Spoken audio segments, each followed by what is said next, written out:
हाँ, देखिए हम लोग आज एक चैप्टर का रिवीजन करने चल रहे हैं। क्लास 12th के पॉइंट ऑफ व्यू से यूपी बोर्ड हिंदी मीडियम के बच्चों के लिए क्लास 12th का ये चैप्टर है जिसका नाम है रासायनिक बलगति केमिकल काइनेटिक्स। इसमें हम केवल उन्हीं टॉपिक को टच करेंगे जो क्वेश्चन पूछे जाते हैं और जो पूछे जाने की प्रोबेबिलिटी होगी, उन्हीं के बारे में हम लोग बात करेंगे। तो आइए हम इस चैप्टर में सबसे पहला काम करते हैं, आपको बताते हैं कि रासायनिक अभिक्रिया में अभिक्रिया की दर क्या होती है। तो रासायनिक अभिक्रिया की दर के बारे में बात करेंगे। तो रासायनिक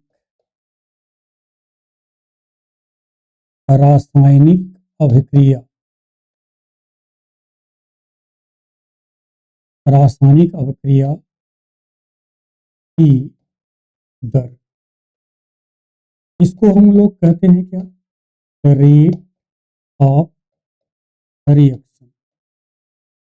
ये एक नंबर में क्वेश्चन आएगा बच्चे, ये ध्यान रखेंगे। एक नंबर का क्वेश्चन ये होगा, जब भी आपसे पूछा जाएगा कि अभिक्रिया की दर को आप परिभाषित करिए, एक नंबर में क्वेश्चन ये होगा। अब इसमें क्योंकि आपको खुद ही पॉइंट यहाँ मेंशन करना है, तो क्या लिखोगे आप?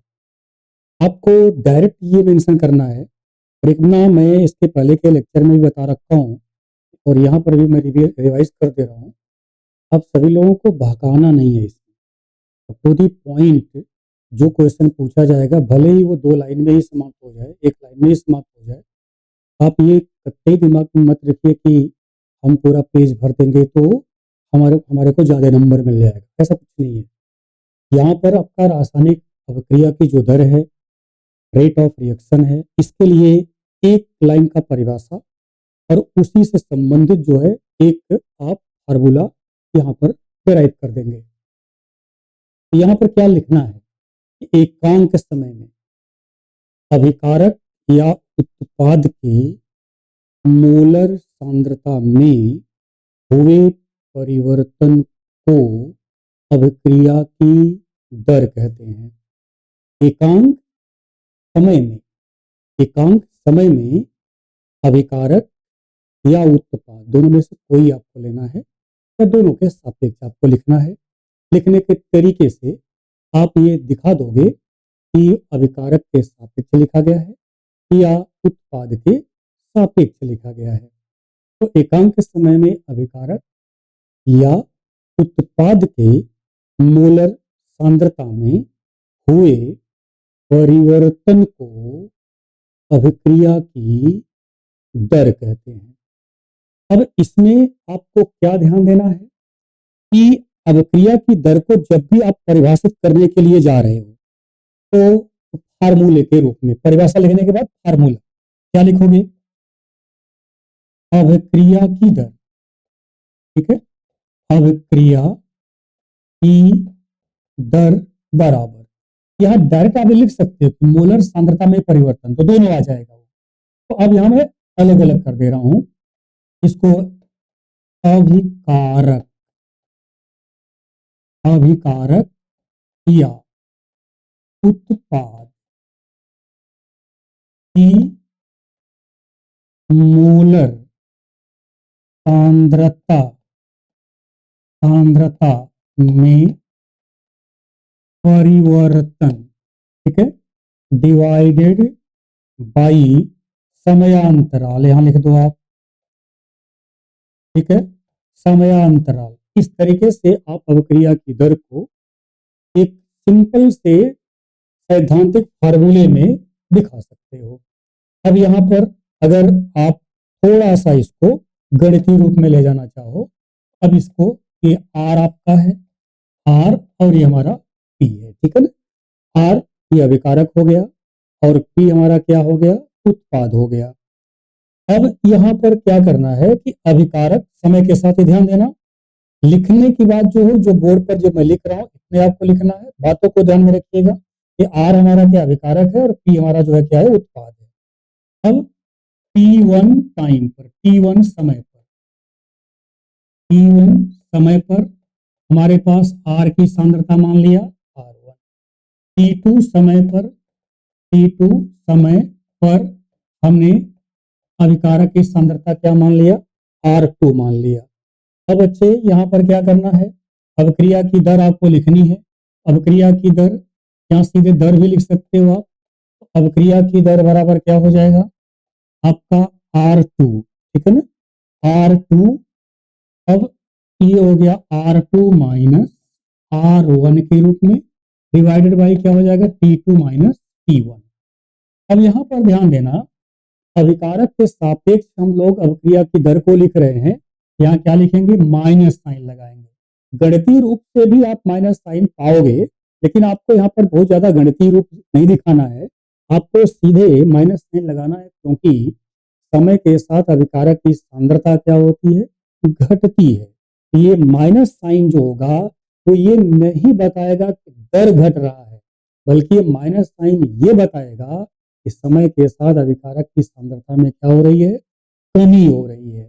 ठीक है, तो यहां आप लिखोगे del R by del T, ठीक है ना। ये हमारे पास हो गया अभिकारक के सापेक्ष दर, अभिक्रिया की दर को लिखने का तरीका।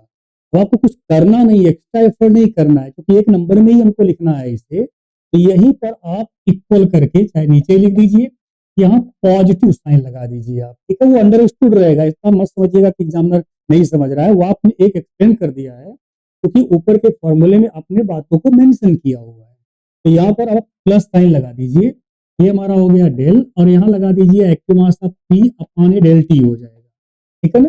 तो अब ये धनात्मक और ऋणात्मक साइन जो आपने लगाया, एक तरफ सांद्रता की कमी को व्यक्त कर रहा है, उसी के सापेक्ष सांद्रता के वृद्धि को व्यक्त कर रहा है। दोनों चूंकि इक्वल है, तो एक सिंपल सा कॉन्सेप्ट दिमाग में रहेगा कि जिस दर से अभिकारक की सांद्रता घटेगी, उसी दर से उत्पाद की सांद्रता क्या होगी, बढ़ेगी। इसलिए हम लोग यहाँ पर इक्वल टर्म यूज करते हैं। अब देखिए, ये आपने सिंपल सा एक नंबर के क्वेश्चन में इतना ही लिखना है, बहकावा पूरा दुनिया भर का नहीं करना हमको, इतना लिख दीजिए आप, और इसमें एक भी नंबर आपका कटना नहीं है। ये सबसे इंपॉर्टेंट बात ध्यान रखिएगा, जो आपने मेंशन कर दिया है, ये आपका पूरा का पूरा एक नंबर आपको दे करके जाने वाला है। तो उसके बाद देखिए, जब अभिक्रिया की दर की बात आपसे कर ली जाती है, क्वेश्चन ये पूछा गया है, देखोगे मिसाल बता करके, हर अल्टरनेट या किसी किसी सेट में हर साल कर दो आप, क्योंकि एक सेट बनता नहीं पूरे उत्तर प्रदेश में, एक मंडल में कई सेट बनते हैं पेपर के, तो किसी न किसी सेट में ये क्वेश्चन मिलता ही रहता है अभिक्रिया को दर को लेकर के, ठीक है ना। दूसरा जो क्वेश्चन यहाँ पर आता है कि आपसे अभी तक जो यहाँ का इस डिस्ट्रिक्ट का जो सेट है, उसमें एक क्वेश्चन तो देखने के लिए नहीं मिला है, लेकिन और सेट में मिला है कि अभिक्रिया की दर को व्यक्त करने के ग्राफिक, यानी ग्राफ के द्वारा कैसे व्यक्त करेंगे आप, अभिक्रिया की दर को ग्राफ द्वारा व्यक्त करिए। तो अब अभिक्रिया की दर को ग्राफ द्वारा आपको व्यक्त करना है, तब इसके लिए आपके तुरंत माइंड में क्या सेट करना है, अभिक्रिया की दर जो होती है दो प्रकार की हो जाती है। एक जो हिंदी में लोग कहते हैं औसत दर, और एक कहते हैं तात्क्षणिक दर। औसत दर यानी कि एवरेज रेट होता है, और तात्क्षणिक दर का मतलब इंस्टेंटेनियस रेट होता है। इन दोनों दर को आपको अगर कहा है, जोड़ा है, तो अगर नहीं जोड़ा है, किसी एक के सापेक्ष ग्राफ के द्वारा आप दर को परिभाषित करके निकल जाइए। अब ग्राफ के द्वारा क्या करेंगे आप, क्वेश्चन पर ध्यान देना, मैंने क्वेश्चन क्या बोला कि अभिक्रिया की दर को व्यक्त करने के लिए ग्राफीय विधि का उपयोग कीजिए। तो अब आप क्या करोगे, देखो यहां पर एक साधारण सा समीकरण प्रयोग करना, ये R और ये P है, समय के साथ R घटेगा और समय के साथ P घटेगा, ऊपर आपने बताया।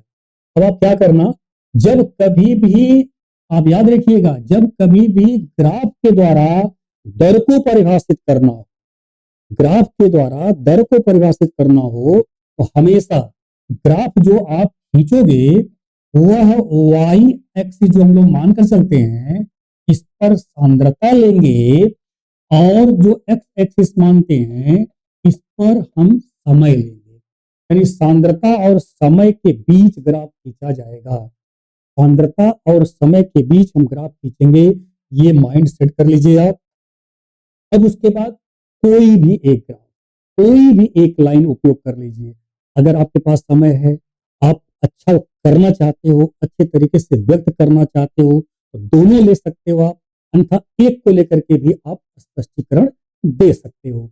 अब जैसे देखो, आर, जब अभिक्रिया प्रारंभ नहीं हुई है, अब आर जो है अपने मैक्सिमम वैल्यू पर है, और जब अभिक्रिया प्रारंभ हो गई तो हर पल, हर सेकंड, हर मिनट, जैसी आपकी आवश्यकता हो, जैसे में आप दर को व्यक्त करना चाहते हो, अभिकारक की सांद्रता क्या होगी, वो घटती जाएगी। लेकिन माय डियर्स, आप सभी लोग ध्यान देना, प्रारंभ में अभिकारक की सांद्रता अधिक होती है, इसलिए प्रारंभ में अभिक्रिया की दर बहुत तीव्र होगी, इसलिए सांद्रता में बहुत ही शार्प कमी आएगी। तो इसलिए ग्राफ जो होगा तो थोड़ा सा ध्यान रखिएगा, ऐसा ग्राफ यहां तक आएंगे, और उसके बाद फिर अब धीरे धीरे सांद्रता घटती जाएगी, तो अभिक्रिया की दर में कमी होती जाएगी, और एक समय ऐसा आएगा कि अभिक्रिया की दर जो, या ऐसे कह दो कि सांद्रता में जो परिवर्तन की बात है, वह समय के साथ, देखिए पैरेलल चल रहा है, मतलब समय बढ़ता जाएगा लेकिन सांद्रता में कोई परिवर्तन नहीं होगा।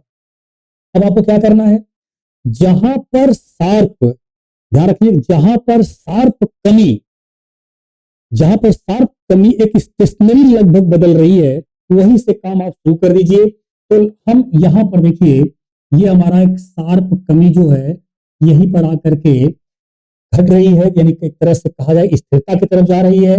और फिर दूसरा समय आप यहाँ कहीं मेंशन कर लीजिए, क्योंकि इन जगहों पर दर को मापना आसान होगा।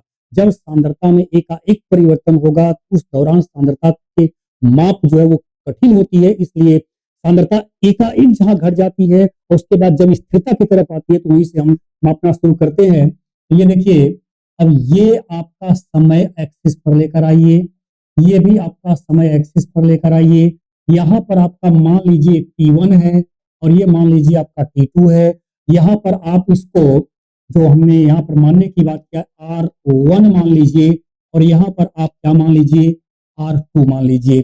तो यहाँ से यहाँ तक का जो परिवर्तन है, वह डेल R के रूप में रहेगा, और यहाँ से यहाँ तक का जो परिवर्तन है, वो डेल T के रूप में रहेगा। तो अब यहीं पर सीधे कुछ नहीं करना है, यहीं लीजिए दर, चूंकि R के सापेक्ष लिखा है, तो लिखेंगे minus del R by del T।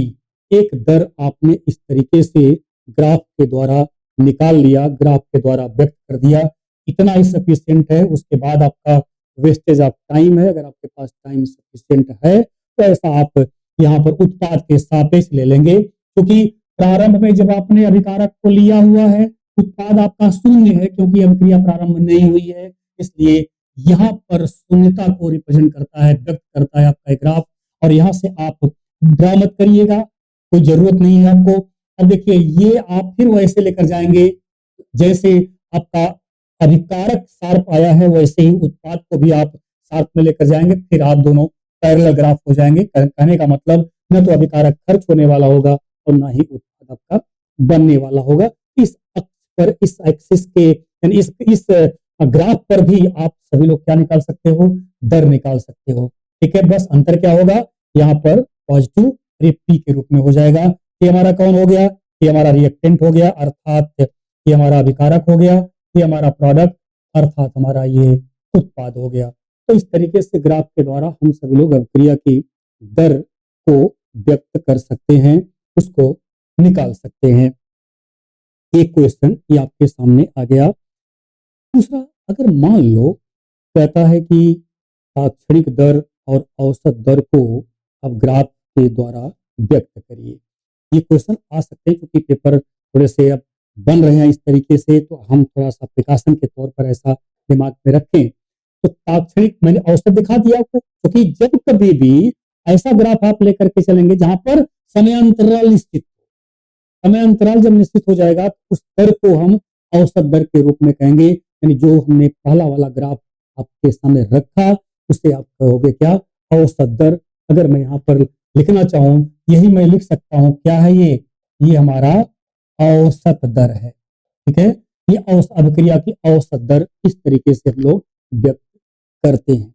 लेकिन ताक्षणिक कुछ चीजों का क्या है, हम लोगों को शाब्दिक मीनिंग अगर क्लियर रहे, जब कभी भी औसत शब्द आ गया इसका मतलब हो गया कि वहां पर कुछ इंटरवल जो है वो डिफाइन है, निश्चित इंटरवल है।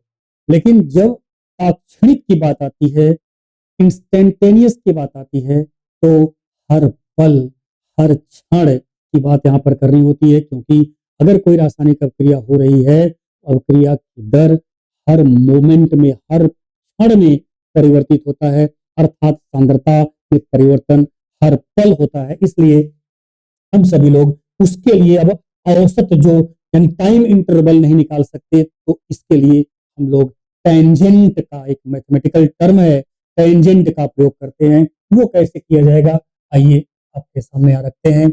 वह है इंस्टैंटेनियस, इंस्टैंटेनियस रेट, ताक्षणिक दर। ठीक है, ताक्षणिक दर,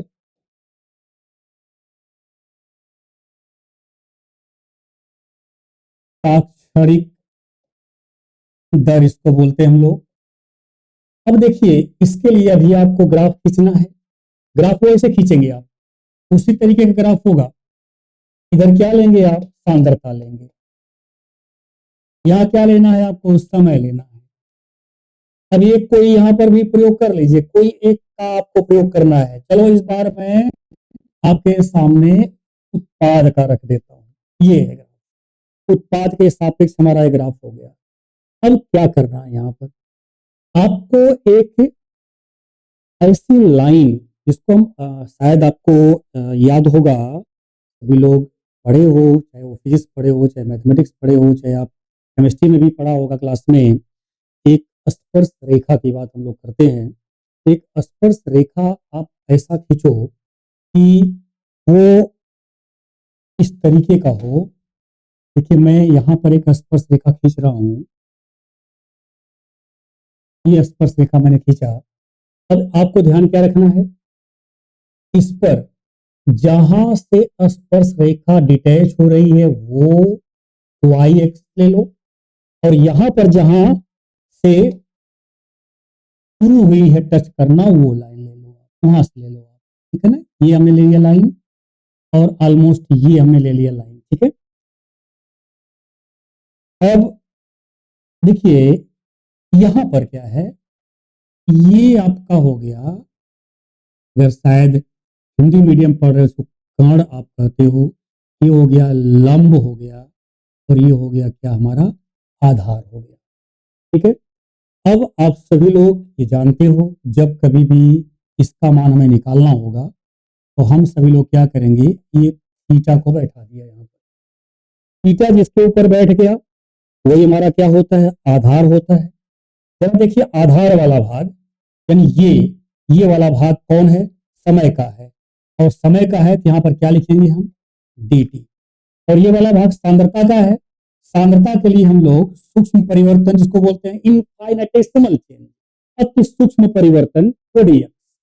तो ऐसे में अब हम टेंजेंट यानी टेन थीटा का मान यहाँ पर निकालेंगे, तो हमारे पास क्या होगा, tan theta is equal to क्या होता है, लंब बटे आधार कहते हैं।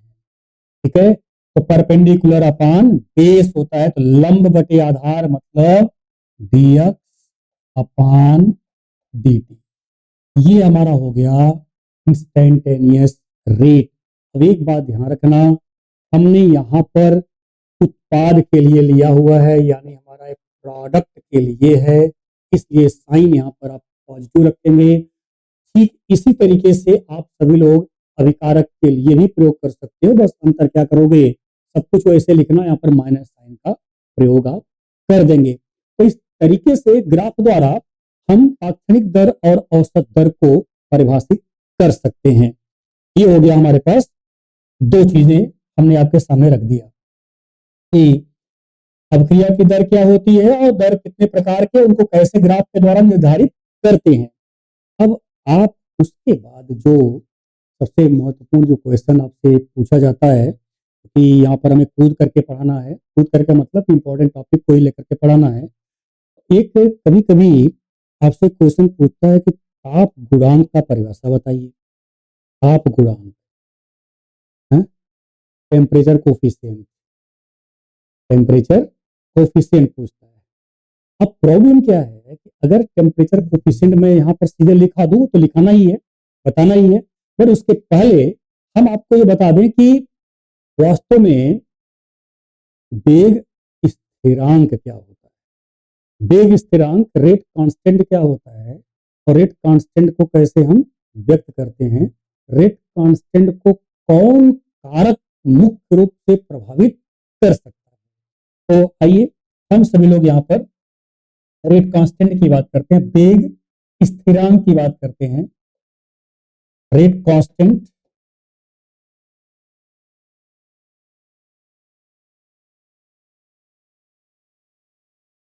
रेट कांस्टेंट,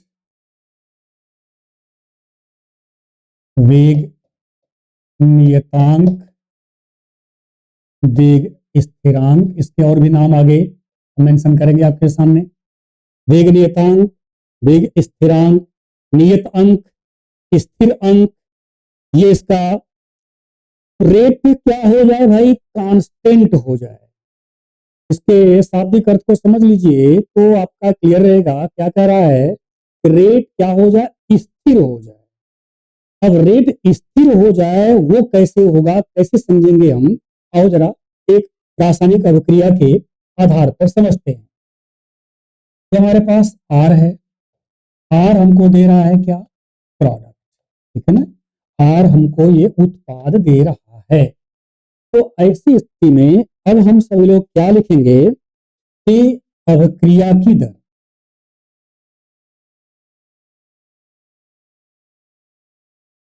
अभिक्रिया की दर डायरेक्टली प्रोपोर्शनल टू होता है active mass of R, active mass of R, ठीक है। अब आप प्रोपोर्शनल को यहां से हटा दीजिए तो क्या हो जाएगा, अभिक्रिया की दर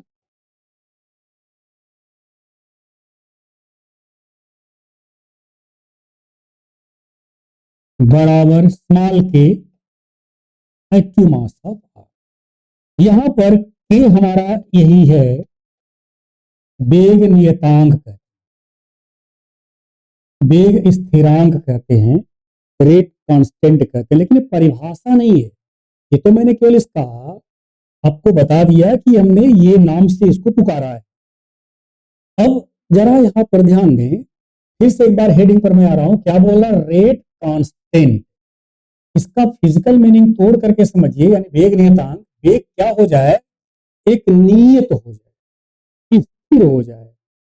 और वेग स्थिर तभी होगा जब सभी कारक को स्थिर करते हुए सांद्रता को स्थिर कर दिया जाए। सांद्रता यानी कुल मिलाकर के हम यहाँ पर सांद्रता, और भी कौन सी सांद्रता, मोलर सांद्रता की बात हम लोग करते हैं।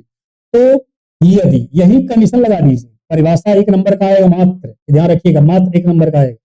यदि एक्टिव मास ऑफ आर बराबर एक हो जाए, एक हो जाए का क्या मतलब, और एक्टिव मास लगा, यहां पर क्या लिखो, मोल प्रति लीटर, ये हो जाए। यानी सांद्रता लगातार जब एक मोल प्रति लीटर बना रहेगा तब क्रिया की दर भी क्या होगी, स्थिर बनी रहेगी। तो ऐसे में तो हमारे पास क्या होगा, अभिक्रिया,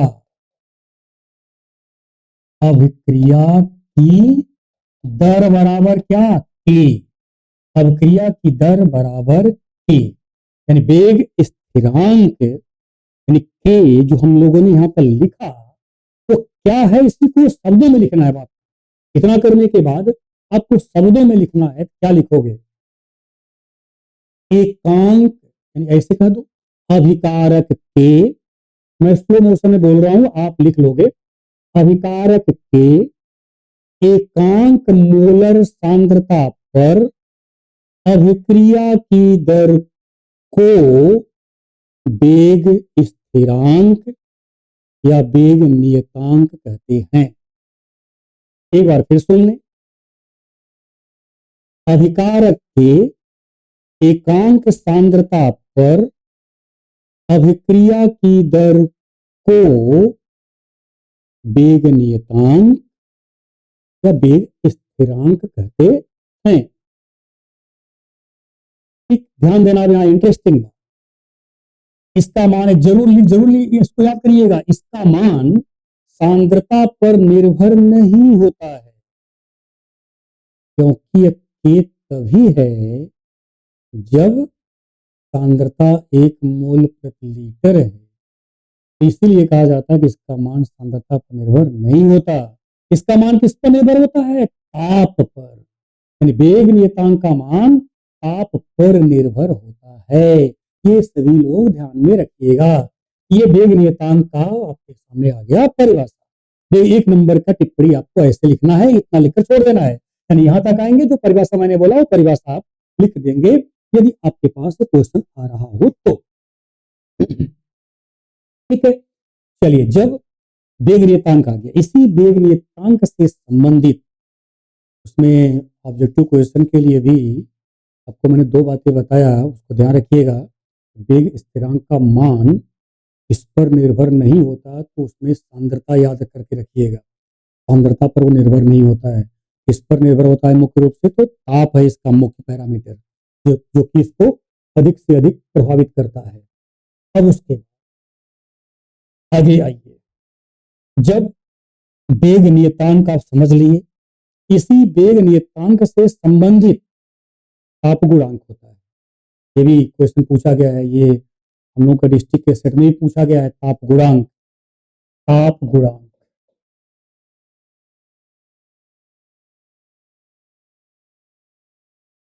ताप गुणांक, temperature, temperature coefficient, temperature coefficient, ताप गुणांक। अब देखिए, इसको पहले एक समरी के रूप में बना लिए, कैसे इसको याद करना है आपको। उसके बाद एक लाइन का परिभाषा और एक फार्मूला है। देखिए, जब कोई रासायनिक अभिक्रिया हो रही है, तो उसमें याद रखिएगा, जैसे ये बात आ जाए, ताप गुणांक आ जाए, तो आपके दिमाग में पहले ये बात आनी चाहिए, सांद्रता। सांद्रता आपको स्थिर रखनी है। यानी अभिक्रिया की दर पर ताप के प्रभाव का हम लोगों को वर्णन करना है। तो अभिक्रिया की दर पर ताप के प्रभाव के वर्णन के समय हमें यह ध्यान रखना है, सांद्रता को क्या करना है? स्थिर रखना है। सांद्रता में कोई परिवर्तन नहीं करना है, हमें केवल और केवल क्या करना है? ताप में परिवर्तन करना है। तो ताप में परिवर्तन के आधार पर ये बात हम लोग करेंगे, ठीक है ना। तो अब ऐसी स्थिति में हमें क्या ध्यान रखना है? सांद्रता तो स्थिर रखनी है। और जब सांद्रता स्थिर रखनी है, तो याद करिए, जब आपने सांद्रता को अभी स्थिर रखा, वही तो के है। इसका मतलब अब ताप हम परिवर्तित करेंगे तो के परिवर्तित होगा। अगर हम ताप को परिवर्तित करेंगे तो के परिवर्तित होगा, क्योंकि स्थिर सांद्रता पर अभिक्रिया की दर ही क्या है जी? के है। इसका मतलब अगर हम के का अध्ययन कर लें, तो अभिक्रिया की दर का अध्ययन ऑटोमेटिकली हो जाए। तो यहां पर अब आपको क्या ध्यान देना है कि इसको ऐसे माना, T1 ताप, T1 स्मॉल टी, T1 ताप पर, T1 ताप पर वेग नियतांक, वेग नियतांक या वेग स्थिरांक,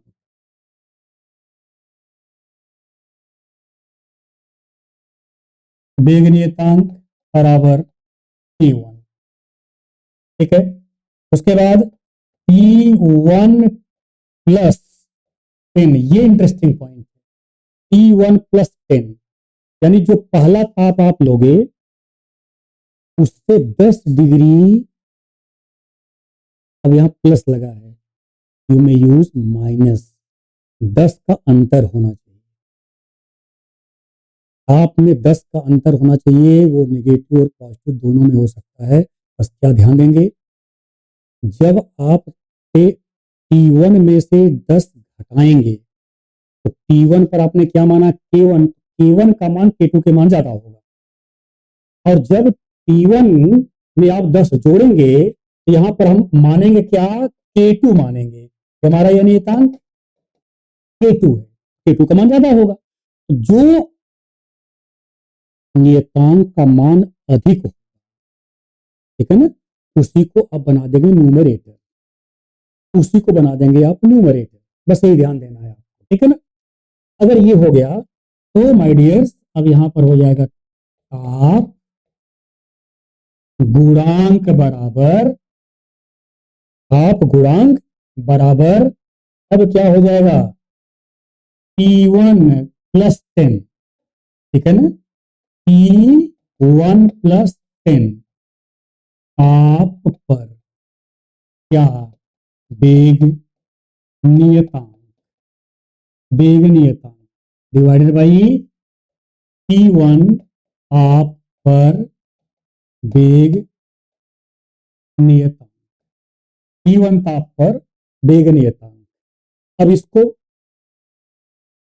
सिंबल में लेकर चले जाओ, क्या, K T1 plus 10, T1 plus 10 divided by K आपका T, ठीक है ना, K T, या इसे को क्या लिख सकते हो, K2 अपान K1 ऊपर माना गया है, K2 अपान K1 ये हमने मान लिया है, ठीक है। इस तरीके से आप यहां पर ताप गुणांक को परिभाषित कर सकते हो, ताप गुणांक का परिभाषा लिख सकते हो, लेकिन शर्त के साथ, जब यहां तक आप लिखिएगा एक लाइन थ्योरेटिकल आपको मेंशन करना होगा, प्रत्येक 10 डिग्री ताप वृद्धि पर अवक्रिया की दर सामान्यतः 2 गुनी हो जाती है। कुछ ऐसी रासायनिक क्रियाएं होती हैं जिनमें 3 गुनी भी हो जाती है, लेकिन मुख्य रूप से डबल, कहने का मतलब प्रत्येक 10 डिग्री टेम्परेचर में अगर हम वृद्धि करते हैं तो अवक्रिया की दर लगभग क्या होती है, 2 गुनी हो जाती है। तो आप ये शब्दों में लिख लीजिएगा, प्रत्येक 10 डिग्री ताप वृद्धि पर, प्रत्येक 10 डिग्री ताप वृद्धि पर अवक्रिया की दर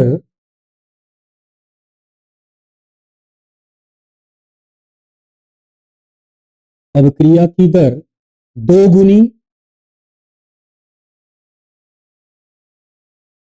और कभी कभी 3 गुनी हो जाती है। मुख्य रूप से 2 गुनी आपको याद रखना है। ये हो गया ताप गुणांक। अब बच्चे एक क्वेश्चन पूछता है, ये सब टू दी पॉइंट वाले क्वेश्चन हैं, बड़े सटीक क्वेश्चन मिलते हैं आपको, शायद जो बहुत ज्यादा मेमोरी यहाँ पर बहुत ज्यादा मेहनत नहीं करना होता है, वह है कि अवक्रिया की दर पर ताप का प्रभाव, अवक्रिया की दर पर ताप का प्रभाव, अगर ये क्वेश्चन आता है तो आपसे अरेनियस समीकरण के बारे में जानना चाह रहा है। कभी भी याद रखिएगा कि अभिक्रिया की दर पर अगर ताप के प्रभाव की बात वो करेगा तो हमेशा वो अरेनियस समीकरण के बारे में आपसे जानने का वो प्रयास कर रहा है, यानी आपको अरेनियस समीकरण का प्रयोग करना है। तो अभिक्रिया की दर पर ताप का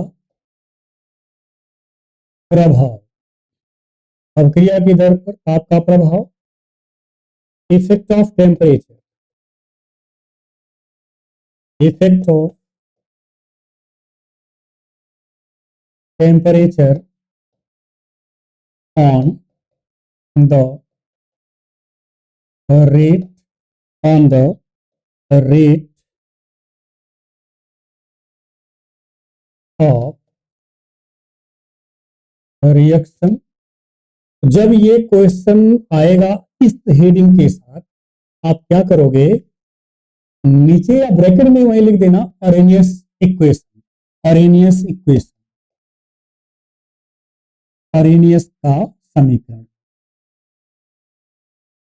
यानी आपसे अरेनियस समीकरण की बात कर। अब इसमें ध्यान क्या रखना है कि जब ताप के प्रभाव की बात आपसे कर रहा है तो याद रखेंगे सांद्रता सांद्रता स्थिर रखनी है। सांद्रता स्थिर रख करके बात आपको करनी है। तो इसमें आप शुरुआत कैसे करोगे, टिप्पणी कैसे, आपको करना कैसे है, देखिए सीधे लिखना। अभिक्रिया की दर पर ताप के प्रभाव का वर्णन अरेनियस के समीकरण की सहायता से किया जाता है।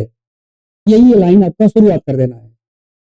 अभिक्रिया की दर पर ताप के प्रभाव का वर्णन अरेनियस के समीकरण की सहायता से किया जाता है।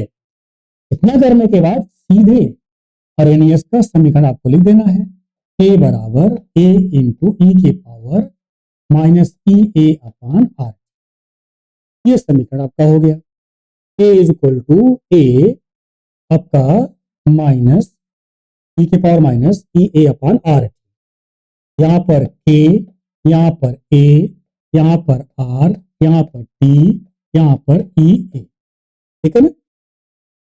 ए वेग नियतांक, ए सार्वत्रिक नियतांक, इसे हम सभी लोग आवृत्ति गुणांक कहते हैं। ए सार्वत्रिक नियतांक, आवृत्ति गुणांक कहते हैं।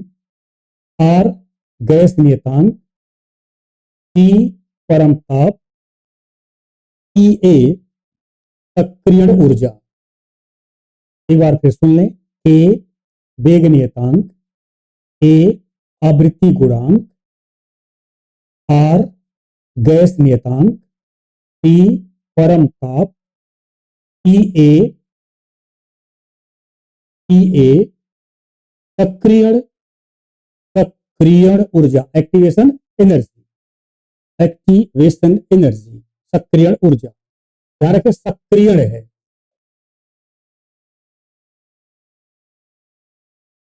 सक्रियण ऊर्जा है, कहीं कहीं गलती से संक्रियण लिखा जाता है, वो तो संक्रियण नहीं है, सक्रियण ऊर्जा है।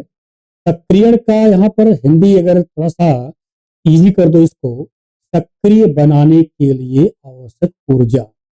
गैस के अणुओं को या अभिकारक के अणुओं को, क्योंकि गैस पर लागू होता है ये, तो गैस के अणुओं को या अभिकारक गैस अणुओं को सक्रिय बनाने के लिए आवश्यक ऊर्जा वही सक्रियण ऊर्जा होती है। शाब्दिक मीनिंग मैंने आपको बता दिया, इसका परिभाषा अलग से आपको मिलेगा।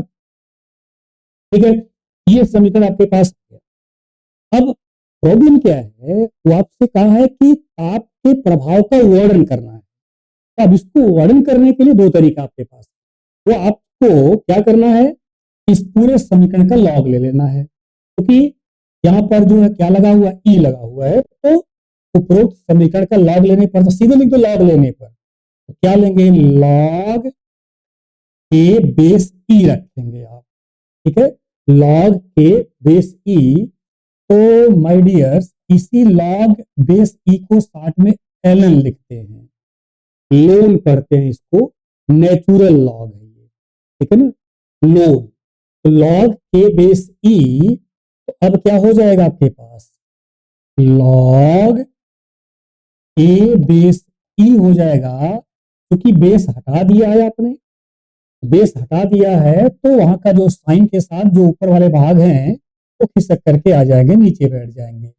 ई ए अपान आर टी हो गया आपका। ठीक है, ये देखिए समीकरण को आपने सिंप्लीफाई कर लिया।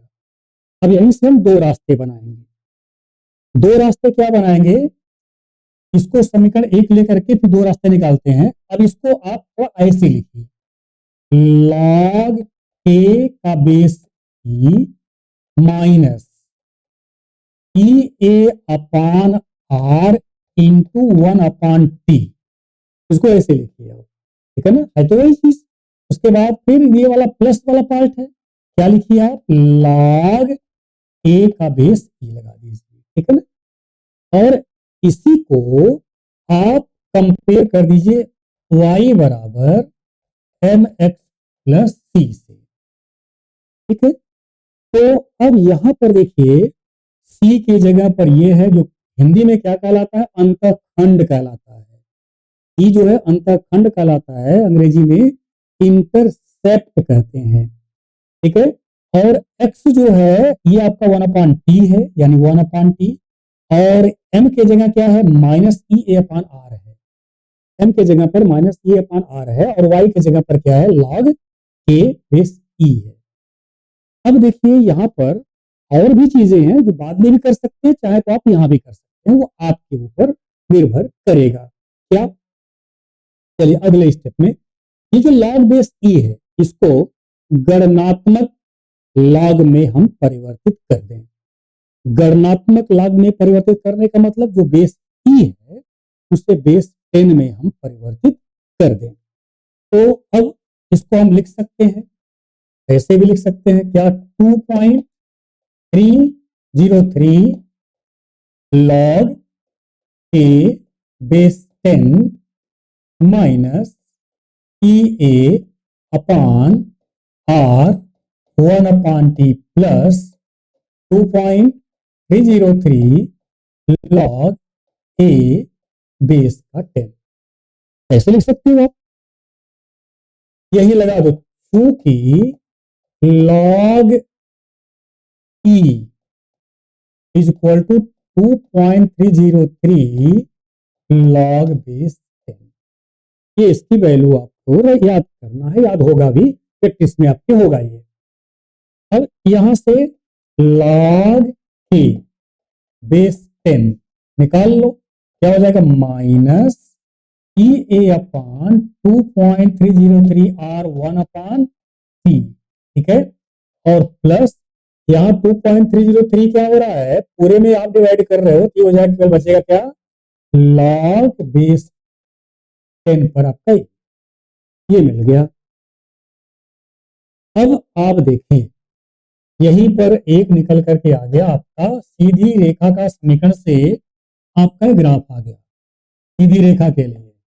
यहां पर क्या रहेगा, लॉग ए बेस 10 रहेगा, इसके सापेक्ष देखिए 1/t है, 1/t, क्योंकि y और x के बीच हम ग्राफ खींचते हैं, जो m है, m को हिंदी में प्रवणता कहते हैं, और वही हम उसको स्लोप बोलते हैं, तो हमारा स्लोप हो जाएगा।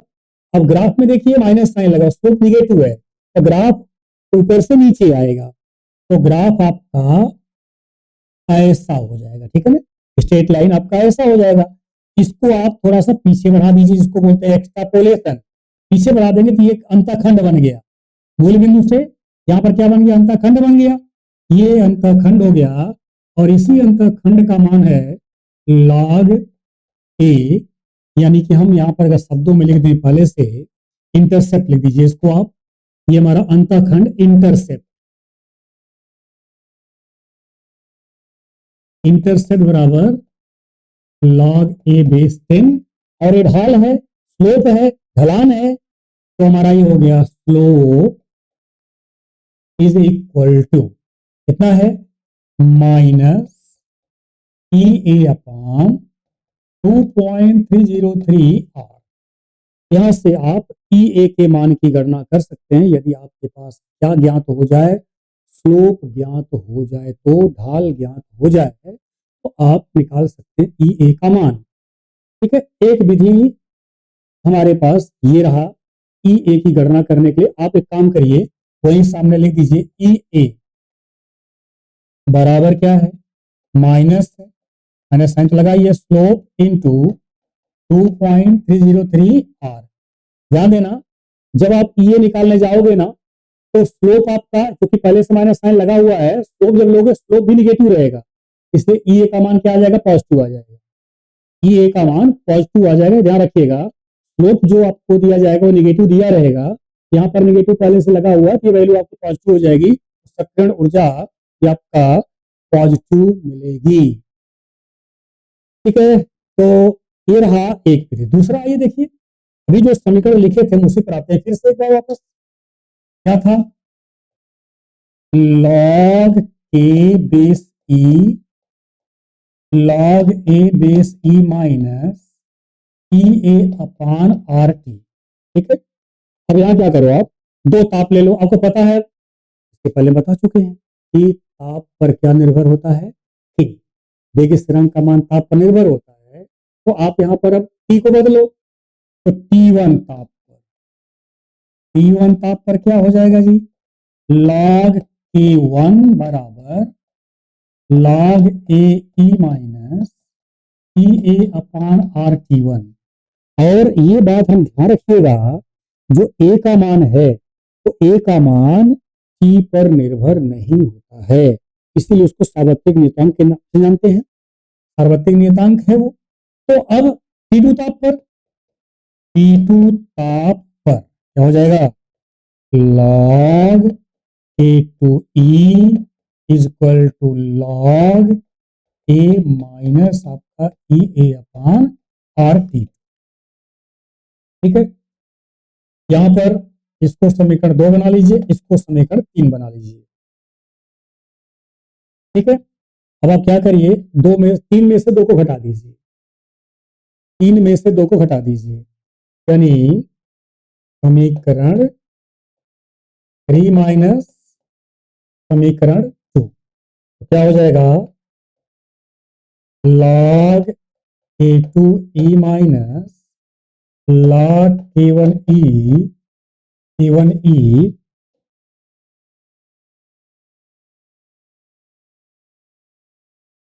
इज इक्वल टू, देखो भाई, इसमें से इसको सब्ट्रैक्ट कर रहे हो तो ये और ये तो कैंसिल हो जाएगा, हट जाएगा। अब इधर देखिए, आपका ये वैल्यू आपका क्या है? माइनस में है, ये वैल्यू आपका माइनस में है, तो ऐसी स्थिति में हमारे पास क्या आएगा कि ए अपान आर दोनों में कॉमन है। ठीक है, अब ऐसे 1/T1 माइनस 1/T2, चूंकि इसका माइनस है तो घटा रहे तो वाला प्लस हो जाएगा, तो रिजल्ट आपके पास ये रहेगा डायरेक्ट। ठीक है ना, तो ऐसे में क्या log A minus log B बराबर क्या होता है जी? log A अपान B का रूप आ जाएगा।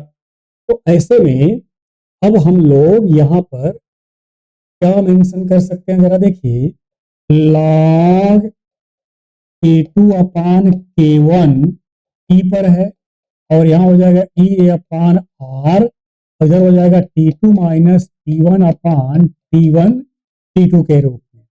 ठीक है, अब इसको चेंज कर लो, 2.303 log K2 upon K1 base 10 is equal to TA upon R, ये हो जाएगा T2 माइनस T1 अपान T1 T2 के रूप में। क्या लिख सकते हो?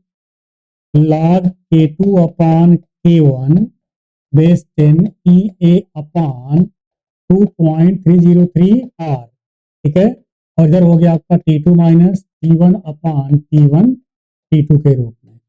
ये देखिए आ गया आपका अरेनियस का दो भिन्न भिन्न तापों पर समीकरण। अरेनियस का वह समीकरण जो भिन्न भिन्न ताप पर हम प्रयोग करते हैं।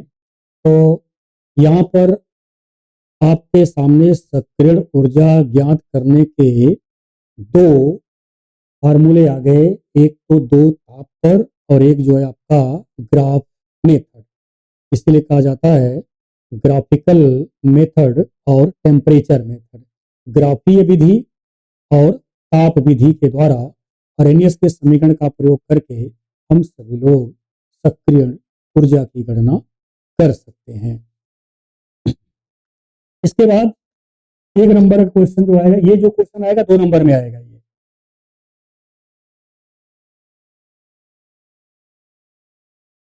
अब 1 नंबर का क्वेश्चन केवल परिभाषा करके आता है आपका, और वो परिभाषा क्या हो सकता है, आइए हम लोग देखते हैं।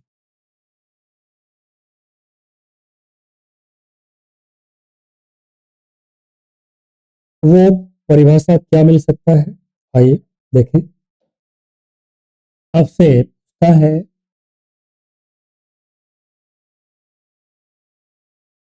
देहली ऊर्जा तथा सक्रियण ऊर्जा। देहली ऊर्जा तथा सक्रियण ऊर्जा, threshold energy and activation energy. Delhi ऊर्जा और सक्रियण ऊर्जा, ये दोनों ऊर्जा के बारे में आपसे क्वेश्चन कर सकता है 1 नंबर का। अब वो 1 नंबर क्वेश्चन को कैसे हम लोग सॉल्व करेंगे, आइए हम लोग देखते हैं। देहली ऊर्जा,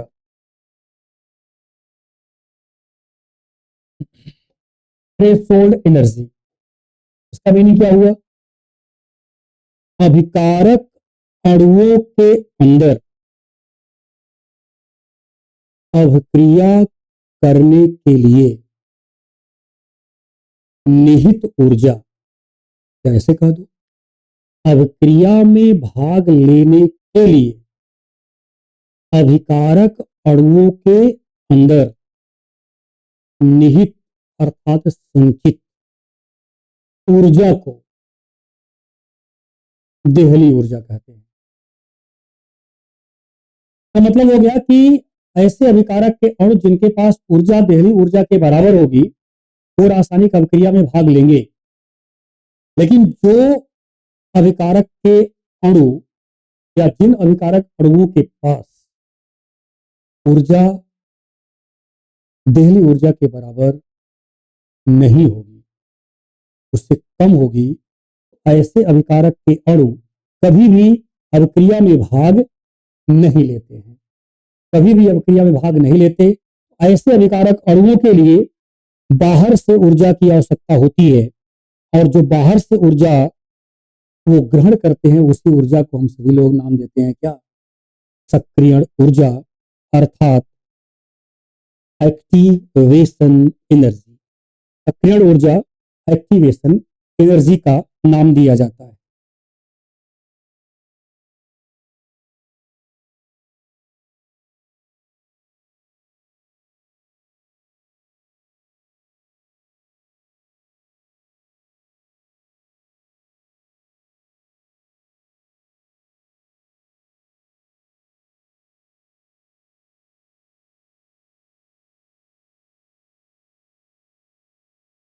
ठीक है, तो देहली ऊर्जा अभिकारक अणुओं की अपनी संचित ऊर्जा जिसके कारण वो अभिक्रिया में भाग लेते हैं, ठीक। और सक्रियण ऊर्जा ऐसे अभिकारक के अणु जिनकी ऊर्जा देहली ऊर्जा के बराबर नहीं होती, उनकी ऊर्जा को देहली ऊर्जा के बराबर करने के लिए आवश्यक, लेकिन शब्द को ध्यान रखना, आवश्यक न्यूनतम ऊर्जा, दैट इज वेरी इंपॉर्टेंट। ये आपका जो है बहुत इंपॉर्टेंट है कि न्यूनतम ऊर्जा इसलिए कहा जाता है कि सक्रियण ऊर्जा का मान जितना कम होगा अभिक्रिया की दर उतना अधिक होगी। सक्रियण ऊर्जा का मान जितना कम होगा इसका मतलब क्या हुआ? अधिक से अधिक अभिकारक के अणु कम से कम ऊर्जा को अवशोषित करके देहली ऊर्जा प्राप्त कर लेंगे। तो अगर अभिकारक के अणु कम से कम ऊर्जा को अवशोषित करके देहली ऊर्जा को प्राप्त कर लेंगे, इसका मतलब कम समय में अधिक से अधिक अभिकारक के अणु उत्पाद में परिवर्तित हो जाएंगे, और जितने कम समय में अभिकारक के अणु उत्पाद में परिवर्तित होंगे अभिक्रिया की दर उतनी ही फास्ट होगी। इसलिए कहा जाता है कि देहली ऊर्जा का मान अगर न्यूनतम होगा तो अभिक्रिया की दर अधिकतम होगी। ठीक है, तो इसमें आप परिभाषा कैसे लिखोगे? पहले देहली का लिख लो, मैं बोल दे रहा हूं, आप लिख लीजिए। अभिक्रिया में भाग लेने के लिए अभिकारक अणुओं के अंदर, अभिक्रिया में भाग लेने के लिए अभिकारक अणुओं के अंदर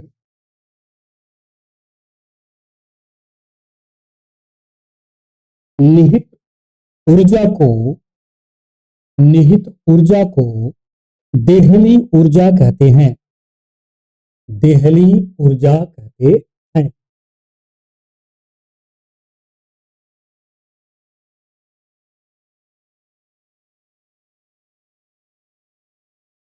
पैरा से लिखिएगा, सभी अभिकारक अणुओं की ऊर्जा, सभी अभिकारक अणुओं की ऊर्जा देहली ऊर्जा के बराबर नहीं होती है। सभी अभिकारक अणुओं की ऊर्जा देहली ऊर्जा के बराबर नहीं होती है। इसलिए इसलिए ऐसे अभिकारक के अणु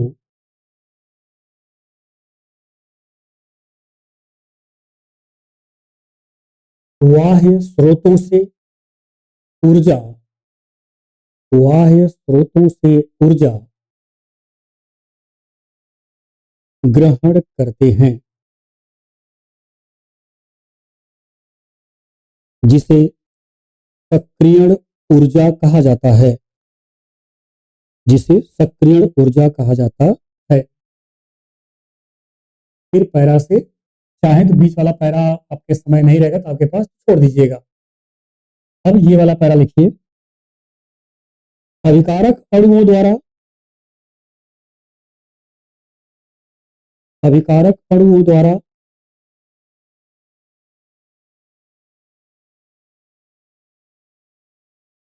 बाहर से अवशोषित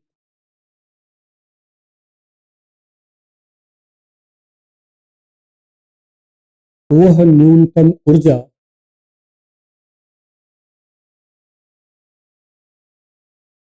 वह न्यूनतम ऊर्जा जो उनकी ऊर्जा को जो उनकी ऊर्जा को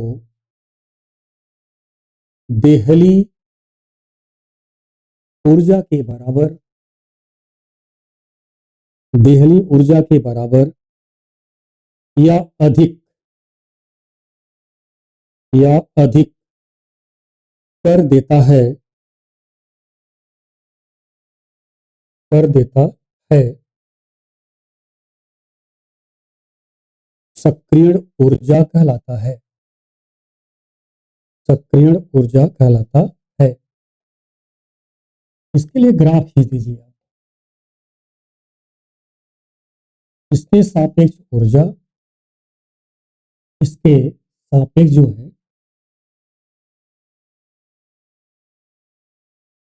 अभिक्रिया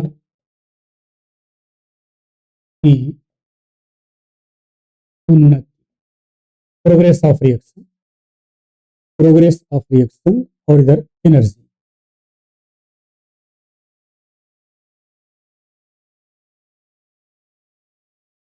ऐसा ग्राफ आपका यहीं पर है देहली ऊर्जा।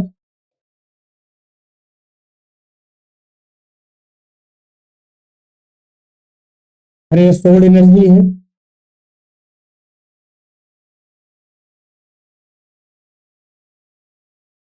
यहां से यहां ऊर्जा जो दी जाती है या अभिकारक अणु जो लेता है वही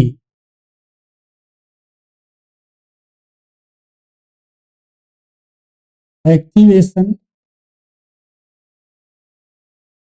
एनर्जी यहां पर आपका है ये प्रोडक्ट। यहां पर एवरेज काइनेटिक एनर्जी औसत गतिज ऊर्जा average kinetic energy of reactant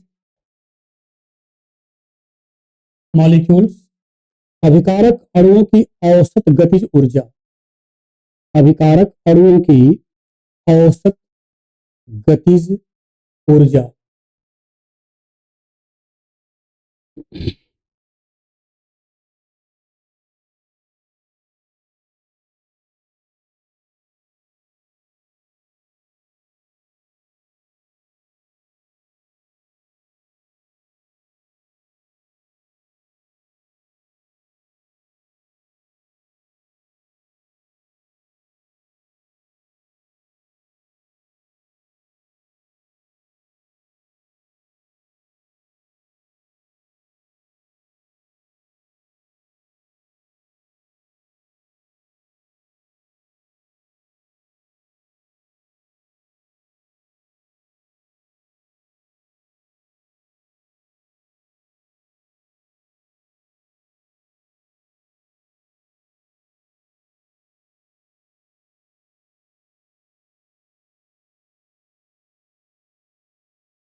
okay, अब देखिए एक पॉइंट केवल और आप लिख लीजिएगा, मेंशन कर लीजिएगा।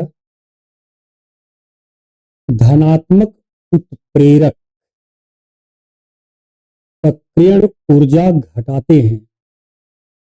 धनात्मक उत्प्रेरक सक्रियण ऊर्जा घटाते हैं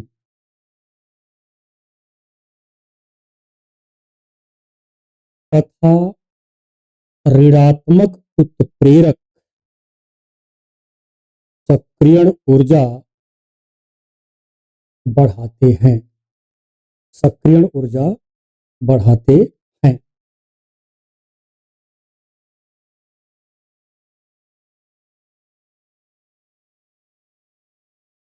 ठीक है, अब उसके बाद आगे की बात हम लोग जो करेंगे वह है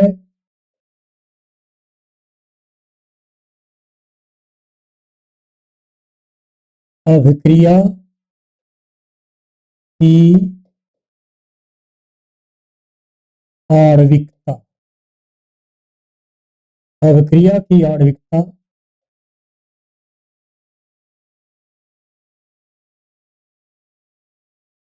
मॉलिक्यूलरिटी ऑफ रिएक्शन। अभिक्रिया की आणविकता मॉलिक्यूलरिटी ऑफ रिएक्शन।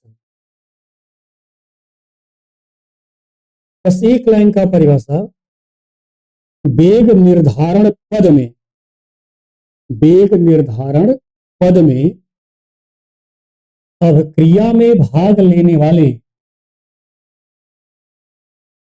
वेग निर्धारण पद में अभिक्रिया में भाग लेने वाले अभिकारक अणुओं की, अभिकारक अणुओं की संख्या को, अभिकारक अणुओं की संख्या को अभिक्रिया की आणविकता कहते हैं। अभिक्रिया की आणविकता कहते हैं।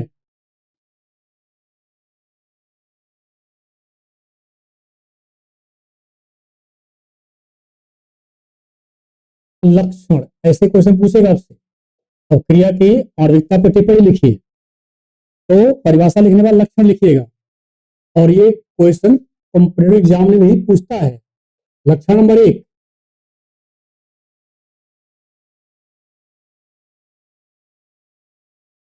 यह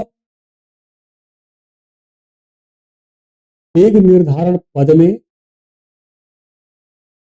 वेग निर्धारण पद में अभिक्रिया में भाग लेने वाले, अभिक्रिया में भाग लेने वाले अभिकारक अणुओं के, अभिकारक अणुओं की संख्या के बराबर, संख्या के बराबर होता है।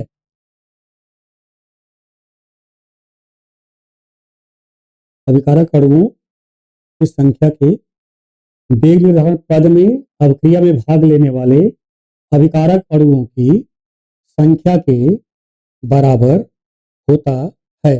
जो परिभाषा लिखी है उसी को थोड़ा उल्टा करके सेट करके दूसरे हिसाब लैंग्वेज में चेंज कर दिया गया है। नंबर 2, इसका मान शून्य नहीं हो सकता है। इसका मान शून्य नहीं हो सकता है। नंबर 3, यह सदैव पूर्ण संख्या, यह सदैव पूर्ण संख्या